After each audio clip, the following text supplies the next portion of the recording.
Good morning, children. How are you? I hope you will be fine and enjoying at your home. Children, today this is your first chapter, the diamond necklace. This chapter is continue. Children, today I am going to start the remaining passage of this chapter. First of all, I recall this chapter and then I explain the line wise explanation in Hindi. Children, इसमें जो है आप देखोगे, he asked his wife to write Madame Forestier and tell her that the clasp of the necklace had broken and she would return it after repairing it.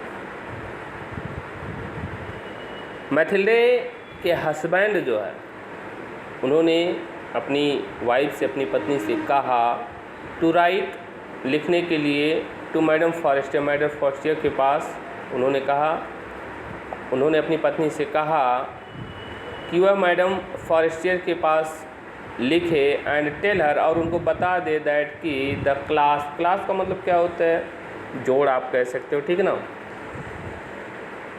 ठीक है ना, class जोड़ जो है ऑफ द नेकलेस, हार का जो एक जोड़ है हैड ब्रोकन, टूट गया था, and she would return it after repairing it, and she और वह जो है वुड रिटर्न वापस कर देगी इट इसे आफ्टर रिपेयरिंग इट, इसकी मरम्मत के बाद, ठीक है ना. Now let us see, they kept looking for the necklace, they वे केप्ट लुकिंग मतलब देखते रहे, फॉर द नेकलेस को, फॉर ए वीक मतलब एक सप्ताह तक, मतलब वे जो है एक सप्ताह तक नेकलेस को क्या करते रहे, देखते रहे कि हो सकता है नेकलेस क्या हो जाए, हार क्या हो जाए, मिल जाए, ठीक ना. बट लेकिन they did not find it, लेकिन वे इसे प्राप्त नहीं कर सके या उन्हें मिला नहीं, ठीक ना. But they did not find it, लेकिन वे इसे प्राप्त नहीं कर सके, ठीक ना. फाइनली अंत में दे कॉन्क्लूडेड, अंत में वे जो है, कॉन्क्लूडेड मीन्स होता है, कॉन्क्लूडेड मीन्स क्या होता है, to arrive at a decision, एक ऐसे निर्णय पर पहुँचे, ठीक ना. फाइनली दे कॉन्क्लूडेड मतलब अंत में वे एक ऐसे डिसीजन, एक ऐसे निर्णय पर पहुँचे दैट कि they have to replace it, कि वे जो है would have to replace it मतलब इसके स्थान पर, ठीक है ना, रिप्लेस कर देंगे मतलब इसके स्थान पर वे जो है दूसरा देंगे, रिप्लेस कर देंगे, ठीक है ना. They visited many jewellers, they way visited मिले मैनी ज्वेलर्स, बहुत से ज्वेलर्स से मतलब जो ज्वेलरी बनाते हैं, सुनार आप कह सकते हो, ठीक है ना. दे विजिटेड मैनी ज्वेलर्स, वे जो है कई सुनारों से या जो ज्वेलरी बनाते हैं उनसे क्या किए, मिले. But did not find the same necklace, लेकिन उन्हें सेम मतलब समान तरीके का नेकलेस, हार प्राप्त नहीं हुआ था, ठीक ना. फाइनली अंत में दे फाउंड उन्हें मिला ए सिमिलर लुकिंग वन, एक उस तरीके का जो है उसी तरह का सामान, ठीक है ना, देखने में मिला. Finally they found a similar looking one, ठीक है ना. विच कास्ट 40,000 फ्रांक्स, जिसका कास्ट 40,000 क्या था, फ्रांक्स था. फ्रांक्स जो है आप कह सकते हो, फ्रांक्स आपका जो है करेंसी ऑफ फ्रांस है, फ्रांस की क्या है, करेंसी का नाम है, ठीक है ना. बट द ज्वेलर, लेकिन ज्वेलर जो है, जो सुनार था, वाज रेडी, तैयार हो गया था, टू सेल बेचने के लिए इट इसे फॉर 36,000 फ्रांक्स, लेकिन सुनार जो है, ज्वेलर जो है, इसे बेचने मतलब 36 फ्रांस में इसे बेचने के लिए क्या हो गया था, तैयार हो गया था, ठीक ना. Mathilde and her husband spend a few days arranging for the money by burrowing from all kinds of sources. Mathilde and her husband, Mathilde और उसके पति जो है, स्पेंड मीन्स बिताए, अ फ्यू डेज कुछ दिन, अरेंजिंग मीन्स आप कह सकते हो प्रबंध करने में, ठीक ना. फॉर द मनी पैसे के लिए, बाय बारोइंग मतलब उधार लेकर, ठीक है ना, from all kind of source से, मतलब सभी प्रकार के स्रोत से, ठीक ना।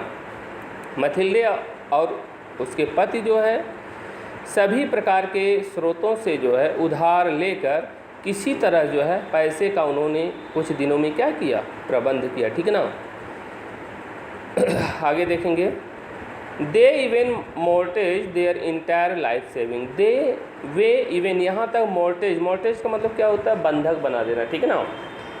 दे इवन, वे यहाँ तक कि मोर्टेज का मतलब क्या होता है, बंधक बना दिए देयर इंटायर लाइफ सेविंग, अपने जीवन की बचत को, अपने जीवन की मतलब जीवन के जो बचत थे उसको भी उन्होंने यहाँ तक क्या बना दिया, बंधक बना दिया, ठीक ना, यानी गिरवी रख दी। मोर्टेज का मतलब क्या होता है, मोर्टेज में to loan something to someone in exchange for money, ठीक ना। व्हेन मैथिल्डे फाइनली रिटर्नड, जब मैथिल्डे जो है अंत में रिटर्न मीन्स क्या होता है, वापस की द नेकलेस को, इन इट्स केस, इस कंडीशन में, जब मैथिल्डे अंत में इस कंडीशन में, इस दशा में हार को क्या किया उन्होंने, वापस किया। Madam Forestier did not even open it, madam Forestier जो है यहाँ तक कि उन्होंने इसे खोला तक नहीं, ठीक ना।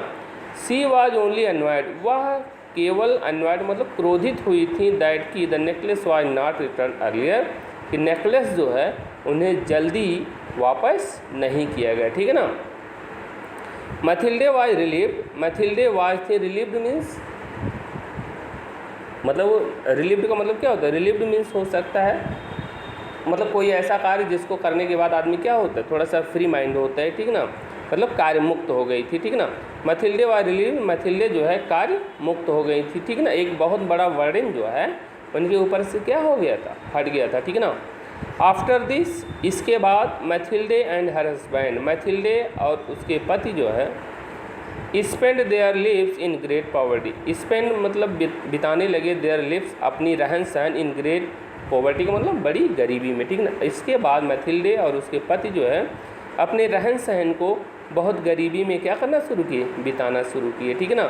They dismissed their only servant, they वे डिसमिस्ड का मतलब निकाल दिए देयर ओनली सर्वेंट, अपने एकमात्र नौकर को, वे जो है अपने एकमात्र नौकर को क्या किए, निकाल दिए। And moved to a much smaller apartment, and moved चले गए to a much smaller apartment, एक बहुत ही छोटे अपार्टमेंट में, कमरे में, ठीक है ना।